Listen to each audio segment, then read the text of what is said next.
Champions ট্রফির মাঝপথে ভারতকে নিয়ে বিতর্কিত মন্তব্য করে আলোচনার কেন্দ্রে অস্ট্রেলিয়ার নিয়মিত অধিনায়ক প্যাট কামিন্স। একটি ডিজিটাল প্ল্যাটফর্মের প্রকাশিত প্রতিবেদনে দাবি করা হয়, কামিন্স বলেছেন চ্যাম্পিয়ন্স ট্রফিতে ভারত বাড়তি সুবিধা পাচ্ছে। তবে এই মন্তব্যের সত্যতা নিয়ে তৈরি হয় বিভ্রান্তি।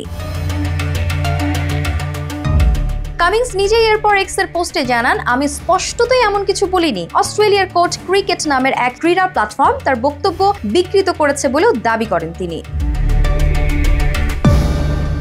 তবে ভারতের একই ভেন্যুতে সব ম্যাচ খেলা নিয়ে নিজের অবস্থান স্পষ্ট করেছেন কামিন্স। ইয়াহু অস্ট্রেলিয়াকে দেয়া এক সাক্ষাৎকারে তিনি বলেন, একই মাঠে খেলা অবশ্যই সুবিধার বিষয়। ভারত এমনিতেই শক্তিশালী দল, তার উপর একই মাঠে খেলে অভ্যস্ত হয়ে গেলে তাদের জন্য এটি আরও সহজ হয়ে যায়। চ্যাম্পিয়ন্স ট্রফির হাইব্রিড মডেলে ভারত সব ম্যাচ খেলছে দুবাইয়ে, যেখানে তাদের পরিসংখ্যানও বেশ চমকপ্রদ। ওয়ানডেতে দুবাইয়ের মাঠে এখন পর্যন্ত অপরাজিত ভারত 6 ম্যাচের মধ্যে 5টিতে জয় আর 1টিতেই টাই করেছে। সব ফরম্যাট মিলিয়ে এই মাঠে 15 ম্যাচ খেলে তারা 10টিতেই জিতেছে। এদিকে একই গ্রুপের বাকি দলগুলো পাকিস্তান, বাংলাদেশ ও নিউজিল্যান্ডকে ভ্রমণের ধকল সামলেই খেলতে হচ্ছে। বিশেষজ্ঞদের মতে এতে ভারত স্বাভাবিকভাবেই একটি সুবিধাজনক অবস্থানে রয়েছে।